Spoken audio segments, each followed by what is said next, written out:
Hello everyone, welcome back to nines two classes and this is नईश्री।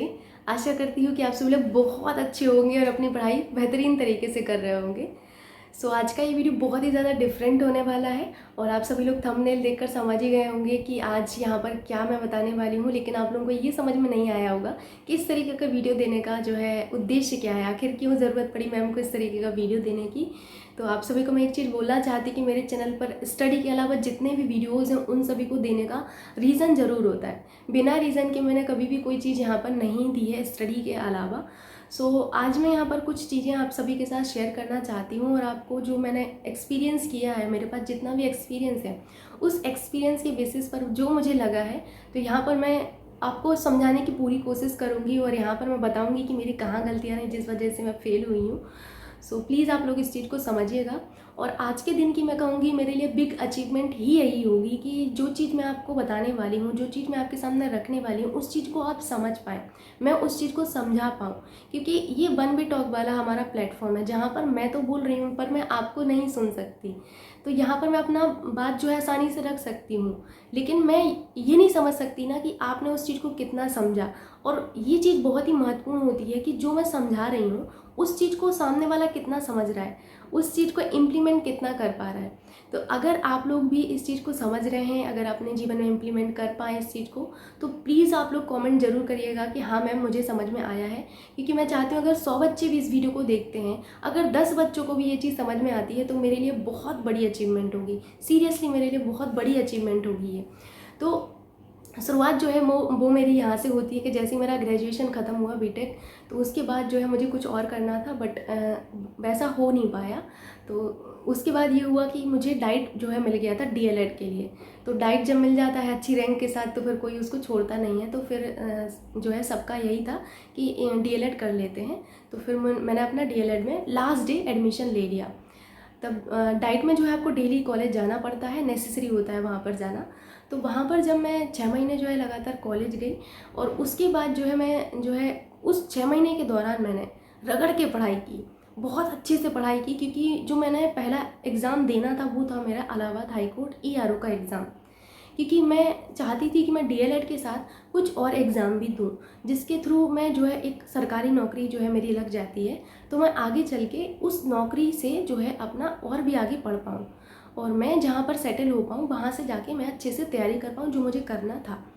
तो मेरा basic यही उद्देश्य रहा कि चलिए अगर कहीं और नौकरी लग जाती है तो डीएलएड का भी ये इशू नहीं रहेगा और साथ में पढ़ाई भी चलती रहेगी। मैं पूरा डेली कॉलेज जाती थी, मैं बता नहीं सकती कि एक भी दिन मिस नहीं करती थी, फिर भी मैं पढ़ाई करती थी अपना। क्योंकि मेरा एग्ज़ाम था इलाहाबाद हाई कोर्ट एआरओ का। तो मैं बहुत बहुत मेहनत करती थी और मैंने जितना भी मेहनत की है मुझे आज भी याद है। लेकिन मैंने जो गलती की उस टाइम वो ये गलती की थी कि जो मैंने चीज़ें पढ़ी उसको मैंने सबसे पहला स्ट्रेस के साथ पढ़ा। क्योंकि मेरे माइंड में वो भर चुका था कि नहीं ये जॉब मुझे लेनी है, ये जॉब मुझे लेनी है। तो मैंने उस चीज़ को स्ट्रेस के साथ पढ़ना शुरू किया। उसके बाद मैंने क्या किया कि जो मेरा एग्ज़ाम था उस एग्ज़ाम को मैंने बिल्कुल भी नहीं समझा कि एग्ज़ाम की रिक्वायरमेंट क्या है। ना तो मैंने उस रिक्वायरमेंट को समझा, ना ही मैंने सिलेबस देखा और ना ही मैंने ये देखा कि सब्जेक्ट कौन कौन से हैं, कौन सा सब्जेक्ट कितने मार्क्स का आ रहा है। दैट्स वाई मैं वहाँ पर फेल हो गई। मैंने अपना रिज़ल्ट भी चेक नहीं किया था क्योंकि जब मैं एग्ज़ाम देकर आई थी तो मुझे पता था कि मैं जो है कितना पानी में हूँ। तो मैंने ना तो रिज़ल्ट चेक किया, ना ही मैंने आंसर की चेक की। और आंसर की तो मैं बहुत ही कम चेक करती हूँ।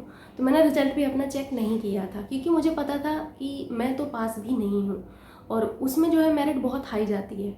तो ये जो चीज़ें थी जो मैंने गलती की है कि मैंने पढ़ा बहुत लेकिन मैंने उस चीज़ पर विश्वास नहीं किया पहला कि जो मेरे पास है मैं उसी को अच्छे से रिवीजन करूं। मैंने क्या किया, जो लास्ट टाइम आया मेरा एग्ज़ाम का, मेरा जो एग्ज़ाम था वो 12 जनवरी को था। कब ये बात है 2020 की। 2020 को मैंने पहला पेपर यही दिया था अपना। तो उस एग्ज़ाम में सबसे बड़ी गलती, मेजर गलती यही थी मेरी कि जैसे जैसे लास्ट टाइम आ गया मैं ज़्यादा से ज़्यादा रिसोर्सेज की तरफ भागने लगी थी। मुझे ऐसा लगता था इससे भी पढ़ लेते हैं, इससे भी पढ़ लेते हैं। मैंने ये नहीं सोचा कि जो मैंने पढ़ा है अरे इसी को अच्छे से रिवीजन करते हैं, इसी को मैं जो है अपना जो है एकदम कंठस्थ बनाती हूँ। मैंने ये नहीं सोचा और मैं मल्टीपल रिसोर्सेज की तरफ भागती रही। सबसे पहली गलती मेरी यही थी। दूसरी गलती जो मैं कहूँगी वो मेरी ये थी कि मैंने सिलेबस नहीं देखा। तीसरी मेजर गलती मेरी ये थी कि मैंने प्रीवियस ईयर क्वेश्चन पेपर्स भी नहीं देखे थे। और चौथी जो गलती थी वो ये थी मेरी कि मैंने ये भी नहीं देखा था कि उस एग्ज़ाम में जो सब्जेक्ट्स हैं, जो कौन कौन से सब्जेक्ट आ रहे हैं, वो कितने मार्क्स के आ रहे हैं। ये मेरी सबसे बड़ी गलती, मैं मानती हूँ इन गलतियों को मैं हमेशा एक्सेप्ट करती हूँ कि मैंने जो गलतियाँ की हैं वो यही है मेरी। उसके बाद हुआ ये कि जैसे आप सभी को पता है कि मैं फ़ेल हो गई। उसके बाद जो मेरा जनवरी का टाइम था, मैंने उस टाइम जो है कुछ भी नहीं किया और मैं यही चीज़ को सोचने में लगा दी कि आखिर मेरे से ऐसी क्या गलती हुई है। तो मुझे जो गलती है उस टाइम समझ में नहीं आई। उसके बाद जो फिर मैंने एग्ज़ाम दिया था वो पैट का ही पेपर दिया था, चूँकि मैंने एग्ज़ाम बहुत ही कम दे पाए हैं और कुछ ऐसे सरकमस्टांसेस बन जाते थे कि सेंटर जो है बहुत दूर पड़ जाता था गाँव से या समथिंग ऐसा कुछ। तो मैंने जो नेक्स्ट एग्ज़ाम दिया था वो पैट का दिया था। पैट के पेपर में मेरे साथ ये था कि पैट के पेपर के पहले मैं बिल्कुल जो है मैं कहूँगी चिल थी कि जो भी होगा रिज़ल्ट मेरे फेवर में ही होगा, क्योंकि मैंने जितना पढ़ा है वो बहुत है, वो इनफ है। मैंने जितनी भी चीज़ें पढ़ी थी, मैंने आप सभी को समझाया कि मैंने जितना आप सभी को पढ़ा था उसका 10% ही मैंने पढ़ा था। ऑनेस्टली मैंने सिर्फ 10% पढ़ा था, लेकिन उस 10% को मैंने बार बार इतना रिवीजन किया, आप बिलीव नहीं करेंगे। और सबसे बड़ी बात यह है कि उस टाइम मेरे डीएलएड के भी एग्ज़ाम थे, तो मैंने वो एग्ज़ाम भी दिए और उसके साथ ही साथ मैंने अपना ये वाला भी दिया, ये वाला पैट का एग्ज़ाम भी दिया। मैंने ये नहीं सोचा कि नहीं यार कुछ एक मतलब पैट का छोड़ देते हैं या कुछ भी ऐसा, मैंने एग्ज़ाम दिया क्योंकि मुझे पता था कि मैंने जितना पढ़ा है मुझे उस पर ही विश्वास रखना है, उसी को मुझे रिवीजन करना है। तो सबसे जो मैं कहूँगी कि जो मैंने गलतियाँ की थी जिस वजह से मैं फ़ेल हुई थी इलाहाबाद हाईकोर्ट आरओ वाले एग्ज़ाम एआरओ वाले एग्ज़ाम में, तो उसमें मैंने जो गलतियाँ की थी मैंने वहाँ पे जो है जो सीखा वो उसको मैंने पैट में इम्प्लीमेंट नहीं किया। मैं पैट में बिल्कुल कॉन्फिडेंट होकर गई कि चलिए जो भी होगा रिज़ल्ट मेरा ही होगा। तो उस एग्ज़ाम में जो मेरा रिज़ल्ट आया उससे मैं बहुत ही ज़्यादा खुश थी उस दिन। मुझे आज भी याद है कि मैं कितना ज़्यादा खुश थी कि मेरा रिज़ल्ट इतना अच्छा आया है, बिना किसी कोचिंग के, बिना किसी मतलब इतना मल्टीपल रिसोर्सेज के, एकदम लिमिटेड से रिसोर्सेज, उन्हीं से मैंने फिर अपना एग्ज़ाम क्लियर किया था। उसके बाद फिर मेरा टेट का पेपर होता है। टेट का पेपर में मैंने बिल्कुल एक डिसाइड कर लिया था कि मुझे इतने मार्क्स लाने हैं, 120 प्लस मार्क्स मुझे 150 में से लाने ही हैं। मैंने ये बिल्कुल अपनी जो कहेंगे लाइन तय कर ली थी। उसके बाद मेरा टेट का पेपर होता है, तो टेट का पेपर जो हुआ वो कैंसिल हो गया पहले। उसके बाद जब दोबारा पेपर हुआ तो मैं बिल्कुल जो है अंडर कॉन्फिडेंट थी, क्योंकि जो मेरा टेट का पेपर था वो उससे काफ़ी सारी चीज़ें मेरी जुड़ गई थी कि अगर टेट का पेपर हो जाता है, सुपर टेट हो जाता है, तो मैं आगे की पढ़ाई कंटिन्यू कर पाऊँगी अपनी जो मुझे पढ़ना था। तो मैं इमोशन कहूँगी सब कुछ उसी से जुड़ गया था मेरा। उसके बाद मैंने जनवरी में पेपर दिया वो वाला, और फिर उसमें मेरा बहुत ही अच्छा मार्क्स आया। जो मेरा गोल था कि भाई मुझे 120 प्लस लाना है, वो मैंने वो भी लाया और मैंने दोनों पेपर वो क्लियर किए। टेट का जो है पेपर 1 होता है, पेपर 2 होता है। जनरली ऐसा होता है कि हमारा पेपर 1 क्वालिफाई हो जाता है बट पेपर 2 क्वालिफाई नहीं होता, बट मेरा वो भी पेपर क्वालिफाई हुआ, वो भी बहुत ही अच्छे मार्क्स के साथ। तो मुझे एक कॉन्फिडेंस आया कि चलो यार मैंने ये तो कर लिया। अब मुझे खुशी हो रही थी उस टाइम कि चलो कम से कम जो मैंने लाइन तय की वो मैं कर पाई हूँ।